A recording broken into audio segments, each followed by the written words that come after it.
ಶ್ರೀ ಗುರು ಗಣಪತಿಭ್ಯಾಂ ನಮಃ. ಶ್ರೀ ಶಾರದಾಂಬಾಯೇ ನಮಃ. ಎಲ್ಲ ನನ್ನ ಆತ್ಮೀಯ ವೀಕ್ಷಕ ಬಂಧುಗಳಿಗೆ ನಮಸ್ಕಾರ. ವೀಕ್ಷಕರೇ, ಶ್ರೀ ವಿಶ್ವಾವಸು ನಾಮ ಸಂವತ್ಸರ, ದಕ್ಷಿಣಾಯಣ, ಹಿಮವಂತ ಋತು, ಪೌಷ್ಯ ಮಾಸ, ಜನವರಿ ತಿಂಗಳ ಮಾಸ ಭವಿಷ್ಯಗಳನ್ನು ತಿಳ್ಕೊಳ್ಳೋಣ.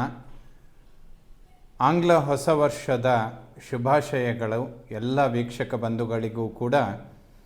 ಈ 2026ನೇ ಇಸವಿ ಸಂಪೂರ್ಣ ಶುಭ ಫಲಗಳನ್ನು ಕೊಡಲಿ ಅಂಥೇಳಿ ಖಂಡಿತ ದೇವರಲ್ಲಿ ಪ್ರಾರ್ಥನೆಯನ್ನು ಮಾಡೋಣ. ಈ ಹೊಸ ವರ್ಷದಲ್ಲಿ ಅಂದರೆ 2026ನೇ ಇಸ್ವಿಯಲ್ಲಿ ಮುಖ್ಯವಾಗಿ ಬದಲಾಗುವಂತಹ ಗ್ರಹಗಳು ಅಂತ ಹೇಳಿದರೆ ಗುರು ಮತ್ತು ರಾಹು.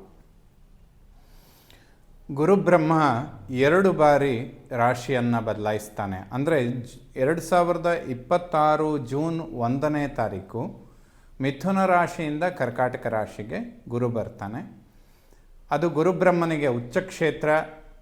ಹಲವಾರು ರಾಶಿಗಳಿಗೆ ಗುರು ಶುಭ ಫಲಗಳನ್ನು ಕೊಡ್ತಾನೆ. ಗುರುಬಲ ಅನ್ನುವಂಥದ್ದು ಹೆಚ್ಚಾಗಿ ಸಿಗತ್ತೆ. ಗುರುವಿನ ದೃಷ್ಟಿ ಕೂಡ ಶನಿ ಮಹಾತ್ಮನ ಮೇಲೆ ಬೀಳೋದ್ರಿಂದ ಗುರು ಶನಿಯ ಒಂದು ಸಂಯೋಗ ಅಥವಾ ಗುರುವಿನ ದೃಷ್ಟಿ ಶನಿ ಮೇಲೆ ಬೀಳುವಂಥದ್ದು ಖಂಡಿತ ಒಳ್ಳೆಯದಾಗುತ್ತೆ. ಅದೇ ರೀತಿಯಲ್ಲಿ ಅಕ್ಟೋಬರ್ 31ನೇ ತಾರೀಕು ಗುರು ಮತ್ತೊಮ್ಮೆ ಕರ್ಕಾಟಕ ರಾಶಿಯಿಂದ ಸಿಂಹ ರಾಶಿಗೆ ಪ್ರವೇಶ ಮಾಡ್ತಾನೆ. ಡಿಸೆಂಬರ್ 5ನೇ ತಾರೀಕು ರಾಹು ಕುಂಭರಾಶಿಯಿಂದ ಮಕರ ರಾಶಿಗೆ ಬರ್ತಾನೆ. ಅದೇ ರೀತಿಯಲ್ಲಿ ಕೇತು ಕೂಡ ಅದೇ ದಿನ ಸಿಂಹರಾಶಿಯಿಂದ ಕರ್ಕಾಟಕ ರಾಶಿಗೆ ಪ್ರವೇಶ ಆಗ್ತಾನೆ. ಈ 3 ಪರಿವರ್ತನೆಗಳು ಹೊಸ ವರ್ಷದಲ್ಲಿ ನಡೆಯುವಂಥದ್ದು ಬಹಳ ವಿಶೇಷವಾದಂತಹ ಪರಿವರ್ತನೆ. ಹಲವಾರು ರಾಶಿಗಳಿಗೆ ಇದರಿಂದ ಅನುಕೂಲಗಳು ಖಂಡಿತವಾಗಲೂ ಉಂಟಾಗುತ್ತೆ. ಯುಗಾದಿಯ ಮಾಸ ಭವಿಷ್ಯ ಬರುವಾಗ ಇದರ ಬಗ್ಗೆ ಹೆಚ್ಚಿನ ವಿವರಗಳನ್ನು ಕೊಡುವ ಪ್ರಯತ್ನ ಖಂಡಿತ ಮಾಡೋಣ ವೀಕ್ಷಕರೇ. ಈ ಜನವರಿ ತಿಂಗಳಲ್ಲಿ ಬದಲಾಗುವ ಗ್ರಹಗಳನ್ನು ನೋಡೋದಾದರೆ 12ನೇ ತಾರೀಕು ಶುಕ್ರ, ಜನವರಿ 12ನೇ ತಾರೀಕು ಶುಕ್ರ ಧನುರಾಶಿಯಿಂದ ಮಕರ ರಾಶಿಯನ್ನು ಪ್ರವೇಶ ಮಾಡ್ತಾನೆ.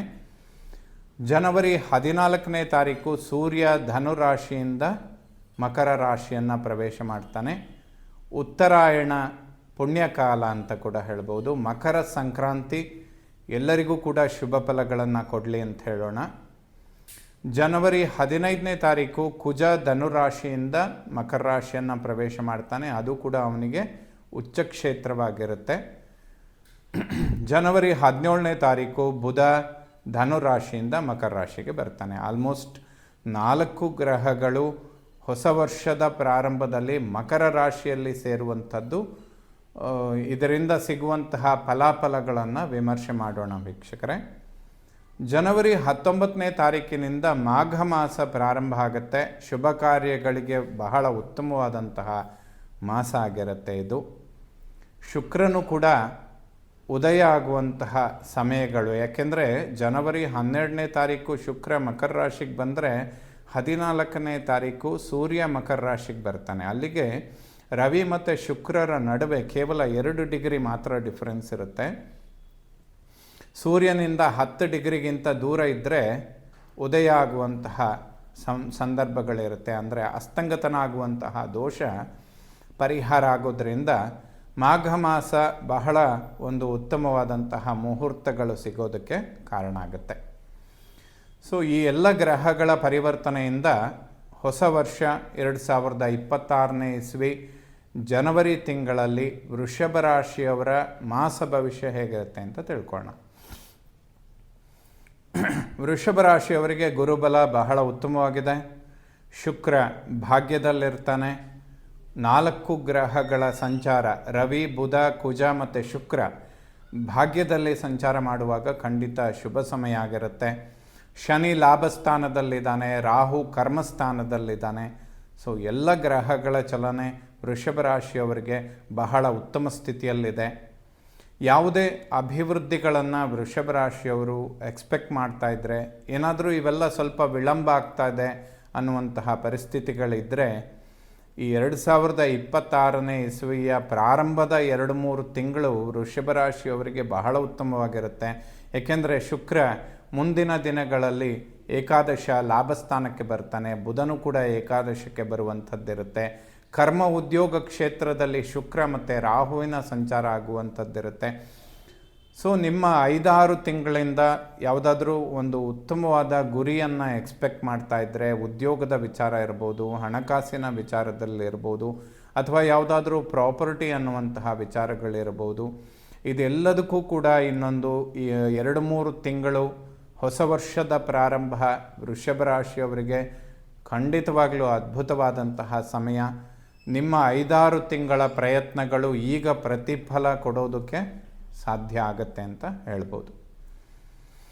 ಆರೋಗ್ಯದ ವಿಚಾರದಲ್ಲಿ ಯಾವುದೇ ಹೆಚ್ಚಿನ ಸಮಸ್ಯೆಗಳು ಉಂಟಾಗುವಂತಹ ಸಂದರ್ಭಗಳು ಇರೋದಿಲ್ಲ. ಖಂಡಿತ ಶುಭ ಫಲಗಳನ್ನು ಕಾಣ್ತೀರಾ. ಸ್ವಲ್ಪ ಹೊಟ್ಟೆಗೆ ಸಂಬಂಧಪಡುವಂತಹ ಆರೋಗ್ಯದ ಬಗ್ಗೆ ಹೆಚ್ಚಿನ ಗಮನ ಕೊಡುವಂಥದ್ದು ಸೂಕ್ತ.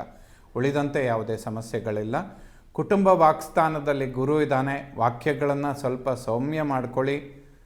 ತುಂಬ ಸ್ಟ್ರೈಟಾಗಿ, ಅಂದರೆ ಟೀಚರ್ ಥರ ಮಾತಾಡೋಕ್ಕೆ ಹೋದಷ್ಟು ನಿಷ್ಠುರವಾಗಿ ತೆಗೆದುಕೊಳ್ತಾರೆ ಎದುರುಗಡೆಯವರು. ಗುರು ವಾಕ್ಸ್ಥಾನದಲ್ಲಿದ್ದರೆ ವಾಕ್ಯಗಳು ಗುರುತರವಾಗಿರುತ್ತೆ ಅಂತ. ದೈತ್ಯ ಗುರುಗಳ ರಾಶಿಗೆ ದೈವಗುರು ಮಾತಾಡಿದರೆ ನಿಷ್ಠುರ ಆಗುತ್ತೆ ಅಂತ. ಅದನ್ನು ಸ್ವಲ್ಪ ಅವಾಯ್ಡ್ ಮಾಡಿಕೊಂಡ್ರೆ ಖಂಡಿತ ಶುಭ ಆಗುತ್ತೆ. ಸ್ವಲ್ಪ ಧನವ್ಯಯ ಅನ್ನುವಂಥದ್ದು ಗುರು ದ್ವಿತೀಯದಲ್ಲಿದ್ದಾಗ, ಯಾಕೆಂದರೆ ಅಷ್ಟಮಾಧಿಪತಿ ಮೃತ್ಯುಸ್ಥಾನಾಧಿಪತಿಯಾಗಿ ಗುರು ಧನಸ್ಥಾನಕ್ಕೆ ಬಂದಾಗ ಸ್ವಲ್ಪ ಧನನ ಹಾನಿ ಆಗುತ್ತೆ ಅಥವಾ ಧನ ನಷ್ಟ ಆಗುತ್ತೆ ಅಂತ. ಇದೆಲ್ಲ ಕಳೆದ 2-3 ತಿಂಗಳಿಂದ ಸ್ವಲ್ಪ ಜಾಸ್ತಿ ಇರುವಂತಹ ಸಂದರ್ಭಗಳಿದ್ದರೂ ಕೂಡ ಈ ಹೊಸ ವರ್ಷದಿಂದ ಅವೆಲ್ಲ ಅಭಿವೃದ್ಧಿ ಆಗೋದಕ್ಕೆ ಖಂಡಿತ ಸಾಧ್ಯ ಆಗುತ್ತೆ. ಫೈನಾನ್ಷಿಯಲಿ ತುಂಬ ನಿಮ್ಮ ಎಕ್ಸ್ಪೆಕ್ಟೇಷನ್ಗಳು ಖಂಡಿತ ಹುಸಿಯಾಗೋದಿಲ್ಲ. ಸಕ್ಸಸ್ಸನ್ನು ಖಂಡಿತ ಕಾಣ್ತೀರಾ. ಒಡಹುಟ್ಟು ಸೋದರ ಪರಾಕ್ರಮ ಸ್ಥಾನದಲ್ಲಿ ಯಾವುದೇ ಸಮಸ್ಯೆಗಳಿಲ್ಲ. ಒಡಹುಟ್ಟುಗಳ ನಡುವೆ ಸಾಮರಸ್ಯ ಖಂಡಿತ ಶುಭ ಆಗುತ್ತೆ. ಒಬ್ಬರಿಂದ ಒಬ್ಬರಿಗೆ ಸಹಾಯ ಮತ್ತು ಅನುಕೂಲಗಳನ್ನು ಎಕ್ಸ್ಪೆಕ್ಟ್ ಮಾಡ್ಬೋದು. ಬ್ಯಾಂಕ್ ಲೋನ್ಗಳನ್ನು ಎಕ್ಸ್ಪೆಕ್ಟ್ ಮಾಡ್ತಾ ಇದ್ದರೆ ಖಂಡಿತ ಇದಕ್ಕಿಂತ ಬೆಟರ್ ಟೈಮ್ ಇರೋದಿಲ್ಲ ಅಂತ ಹೇಳ್ಬೋದು. ಹೊಸ ವರ್ಷದ ಪ್ರಾರಂಭ, ಹಣಕಾಸಿನ ವಿಚಾರದಲ್ಲಿ ಯಾವುದಾದ್ರೂ ರಿಕವರಿಗಳನ್ನು ಮಾಡ್ಕೊಳ್ಳೋದಿದ್ರೂ ಕೂಡ ತುಂಬ ಒಳ್ಳೆಯ ಸಮಯ. ಅಥವಾ ಯಾವುದಾದ್ರೂ ಲೋನ್ಗಳನ್ನು ಎಕ್ಸ್ಪೆಕ್ಟ್ ಮಾಡಿದರೂ ಕೂಡ ಖಂಡಿತ ಸಿಗುತ್ತೆ. ಅನುಕೂಲಗಳನ್ನು ಕಾಣ್ತೀರ. ಮಾತೃಸ್ಥಾನದಲ್ಲಿ ಕೇತುವಿನ ಸಂಚಾರ, ವಾಹನ ಚಾಲನೆ ಮಾಡುವಂತಹ ವಿಚಾರಗಳಲ್ಲಿ ಸ್ವಲ್ಪ ಎಚ್ಚರಿಕೆ ಬೇಕು. ಮಾತೃವಿನ ಆರೋಗ್ಯದ ಬಗ್ಗೆ ಸ್ವಲ್ಪ ಗಮನ ಕೊಡುವಂಥದ್ದು ಸೂಕ್ತ. ಕೇತುವಿನ ಸಂಚಾರ ಜೊತೆಯಲ್ಲಿ ಅವನ ಮೇಲೆ ಕುಜನ ದೃಷ್ಟಿ ಕೂಡ ಬೀಳುತ್ತೆ. ಏನಾದರೂ ಸಣ್ಣ ಪುಟ್ಟ ಏಟುಗಳು ಅಥವಾ ಗಾಯಗಳಾಗುವಂಥದ್ದು ಮಾತೃವಿನ ವಿಚಾರದಲ್ಲಿ ವೃಷಭ ರಾಶಿಯವರು ಬಹಳಷ್ಟು ಕೇರ್ ತಗೊಳ್ಳುವಂಥದ್ದು ಸೂಕ್ತ.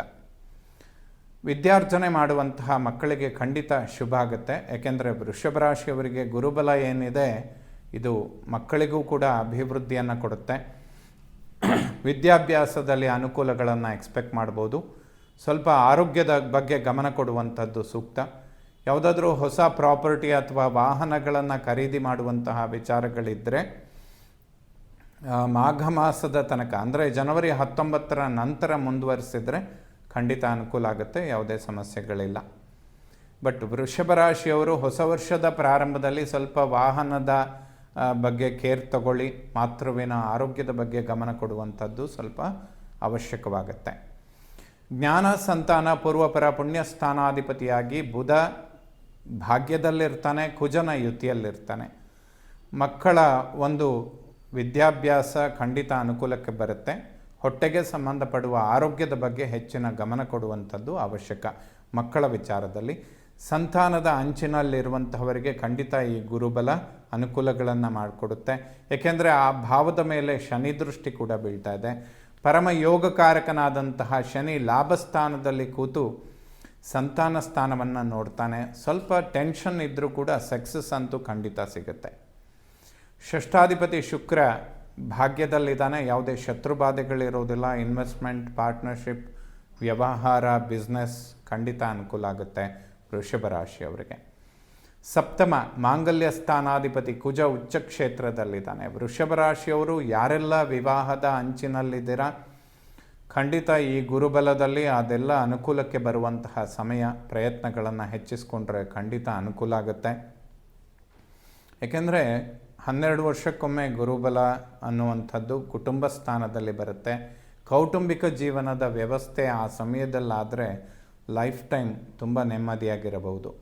ಹಾಗೆ ದಂಪತಿಗಳ ಆರೋಗ್ಯದ ವಿಚಾರದಲ್ಲೂ ಕೂಡ ಅಭಿವೃದ್ಧಿಗಳನ್ನು ಕಾಣುವಂತಹ ಸಮಯ.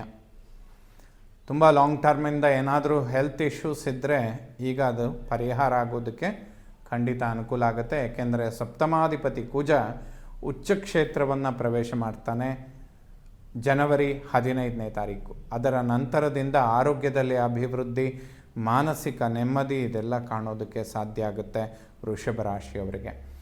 ಅಷ್ಟಮ ಮೃತ್ಯು ಸ್ಥಾನದ ಮೇಲೆ ಗುರುದೃಷ್ಟಿ ಬೀಳೋದರಿಂದ ಯಾವುದೇ ಮೃತ್ಯು ಭಯ ಅಥವಾ ಕಂಟಕಗಳು ಖಂಡಿತ ಇರೋದಿಲ್ಲ. ಟೆನ್ಷನ್ಗಳನ್ನು ಸ್ವಲ್ಪ ಕಡಿಮೆ ಮಾಡಿಕೊಂಡ್ರೆ ಆರೋಗ್ಯ ಇನ್ನಷ್ಟು ಅಭಿವೃದ್ಧಿಗಳನ್ನು ಪಡೆಯೋದಕ್ಕೆ ಸಾಧ್ಯ ಆಗುತ್ತೆ. ಭಾಗ್ಯೋದಯವಾಗುವಂತಹ ಸಮಯ. ಸೊ 2026 ಹೊಸ ವರ್ಷದ ಪ್ರಾರಂಭ ವೃಷಭ ರಾಶಿಯವರಿಗೆ ಬಹಳಷ್ಟು ಒಳಿತನ್ನು ಮಾಡುತ್ತೆ. ಖಂಡಿತ ನಿಮ್ಮ ಕಳೆದ 4-5 ತಿಂಗಳ ಪ್ರಯತ್ನಗಳು ಈ 1-2 ತಿಂಗಳಲ್ಲೇ ಸಕ್ಸಸ್ಸನ್ನು ಕಾಣೋದಕ್ಕೆ ಖಂಡಿತ ಸಾಧ್ಯ ಆಗುತ್ತೆ. ಸೊ ಪ್ರಯತ್ನಗಳನ್ನು ಹೆಚ್ಚಿಸ್ಕೊಳ್ಳಿ, ಅನುಕೂಲಗಳನ್ನು ಬಹಳ ಬೇಗ ಪಡಿತೀರ. ಕರ್ಮ ಉದ್ಯೋಗ ಕ್ಷೇತ್ರದಲ್ಲಿ ರಾಹುವಿನ ಸಂಚಾರ ಆಗ್ತಾಯಿದೆ. ವೃಷಭ ರಾಶಿಯವರಿಗೆ ಉದ್ಯೋಗದಲ್ಲಿ ಅಭಿವೃದ್ಧಿ, ಪ್ರಮೋಷನ್ಗಳನ್ನು ಎಕ್ಸ್ಪೆಕ್ಟ್ ಮಾಡ್ಬೋದು. ಸಮಯ ಚೆನ್ನಾಗಿದ್ದರೂ ಕೂಡ ಬಹಳ ಈ ವಿಚಾರಗಳಲ್ಲಿ ವಿಳಂಬಗಳನ್ನು ನೋಡ್ತಾ ಬಂದಿರ್ತಾರೆ ವೃಷಭ ರಾಶಿಯವರು. ಬಟ್ ಈಗ ಅದೆಲ್ಲ ಅನುಕೂಲಕ್ಕೆ ಬರುವಂತಹ ಸಮಯ. ಉದ್ಯೋಗ ವೃಷಭ ರಾಶಿಯವರಿಗೆ ಒಂದು ಉತ್ತಮ ಸ್ಥಿತಿಯನ್ನು ಪಡ್ಕೊಳ್ಳುತ್ತೆ. ಯಾವುದೇ ವಿದೇಶದಲ್ಲಿ ಉದ್ಯೋಗ, ವ್ಯಾಸಂಗ ಇಂತಹ ಒಂದು ನಿರೀಕ್ಷೆಗಳನ್ನು ಮಾಡ್ತಾ ಇದ್ದರೆ ಖಂಡಿತ ಹುಸಿಯಾಗೋದಿಲ್ಲ. 2026 ಜನವರಿ, ಫೆಬ್ರವರಿ ಮತ್ತು ಮಾರ್ಚ್ ಈ 3 ತಿಂಗಳು ಕೂಡ ಕಂಟಿನ್ಯೂಸ್ ಆಗಿ ತುಂಬ ಚೆನ್ನಾಗಿದೆ. ಸೊ ಈ ಸಮಯದಲ್ಲಿ ಸ್ವಲ್ಪ ಪ್ರಯತ್ನಗಳನ್ನು ಹೆಚ್ಚಿಸ್ಕೊಂಡ್ರೆ ಅಭಿವೃದ್ಧಿಗಳನ್ನು ಖಂಡಿತವಾಗ್ಲೂ ಕಾಣ್ತೀರ. ಲಾಭಸ್ಥಾನದಲ್ಲಿ ಭಾಗ್ಯಾಧಿಪತಿ ಶನಿ, ಪಿತೃವಿನ ಒಂದು ಅನುಗ್ರಹ, ಆಶೀರ್ವಾದ ಖಂಡಿತವಾಗ್ಲೂ ಸಿಗುತ್ತೆ. ಭಾಗ್ಯೋದಯಗಳನ್ನು ಕಾಣ್ತೀರಾ. ಪ್ರಾಪರ್ಟಿ ವಿಚಾರದಲ್ಲಿ ಏನಾದರೂ ಸಮಸ್ಯೆಗಳಿದ್ದರೆ ಅನುಕೂಲಗಳನ್ನು ಮಾಡಿಕೊಳ್ಳೋದಕ್ಕೆ ಸಾಧ್ಯವಾಗುತ್ತೆ. ಯಾಕೆಂದರೆ ಭೂಮಿಕಾರಕನಾದಂತಹ ಕುಜ ಉಚ್ಚ ಕ್ಷೇತ್ರದಲ್ಲಿರ್ತಾನೆ. ಗಣಪತಿಯ ಆರಾಧನೆ ಮಾಡುವಂಥದ್ದು ಸ್ವಲ್ಪ ಅವಶ್ಯಕವಾಗುತ್ತೆ. ಯಾಕೆಂದರೆ 4th ಹೌಸಲ್ಲಿ ಕೇತು ಇದ್ದಾನೆ, ಅವನ ಮೇಲೆ ಕುಜನ ದೃಷ್ಟಿ ಬೀಳುತ್ತೆ. ಕುಜವತ್ ಕೇತು ಅಂತ ಹೇಳ್ತಾರೆ. ಕುಜನ ದೃಷ್ಟಿ ಕೇತುವಿನ ಮೇಲೆ ಬಿದ್ದಾಗ ಎರಡೂ ಕೈಯಲ್ಲೂ ಶಸ್ತ್ರವನ್ನು ಹಿಡಿದಂತಹ ಗ್ರಹಗಳು. ಹಾಗಾಗಿ ಅಗ್ನಿತತ್ವ ಇರುವಂತಹ ಕುಜ ಸರ್ಪದ ಯುತಿಯಲ್ಲಿ ಅಥವಾ ಅದರ ಮೇಲೆ ದೃಷ್ಟಿ ಅನ್ನುವಂಥದ್ದು ಬಿದ್ದಾಗ ಆರೋಗ್ಯದ ವ್ಯತ್ಯಾಸಗಳಿಗೆ ಸ್ವಲ್ಪ ಅವಕಾಶಗಳಿರುತ್ತೆ. ಅದರಲ್ಲೂ ಮಾತೃವಿನ ಆರೋಗ್ಯದ ಬಗ್ಗೆ ವೃಷಭ ರಾಶಿಯವರು ಮುನ್ನೆಚ್ಚರಿಕೆಗಳನ್ನು ತೆಗೆದುಕೊಳ್ಳುವಂಥದ್ದು ಸೂಕ್ತ. ಶನಿ ಲಾಭದಲ್ಲಿ ಬಹಳಷ್ಟು ಅನುಕೂಲಗಳನ್ನು ಮಾಡ್ತಾನೆ. ಗುರು ಕುಟುಂಬ ಧನಸ್ಥಾನದಲ್ಲಿದ್ದಾನೆ.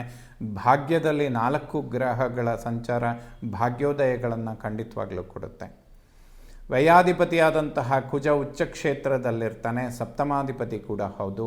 ಖಂಡಿತ ವೃಷಭ ರಾಶಿಯವರಿಗೆ 2026 ಪ್ರಾರಂಭ ತುಂಬ ಉತ್ತಮವಾಗಿದೆ. ನಿಮ್ಮ ಕಳೆದ 4-5 ತಿಂಗಳ ಪ್ರಯತ್ನಗಳು ಒಂದು ರಿಸಲ್ಟ್ ಕೊಡುವಂತಹ ಸಮಯ ಕೂಡ ಇದಾಗಿರುತ್ತೆ. ಖಂಡಿತ ಅನುಕೂಲಗಳನ್ನು ಕಾಣ್ತೀರ. ಎಲ್ಲ ನವಗ್ರಹಗಳು ಕೂಡ ವೃಷಭ ರಾಶಿಯವರಿಗೆ ಶುಭ ಫಲಗಳನ್ನೇ ಕೊಡಲಿ.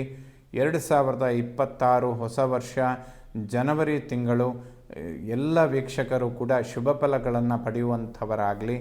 ಶ್ರೀ ಶಾರದಾ ಪರಮೇಶ್ವರಿಯ ಸಂಪೂರ್ಣ ಅನುಗ್ರಹ ಎಲ್ಲ ನನ್ನ ವೀಕ್ಷಕ ಬಂಧುಗಳ ಮೇಲಿರಲಿ. ಶುಭವಾಗಲಿ ವೀಕ್ಷಕರ.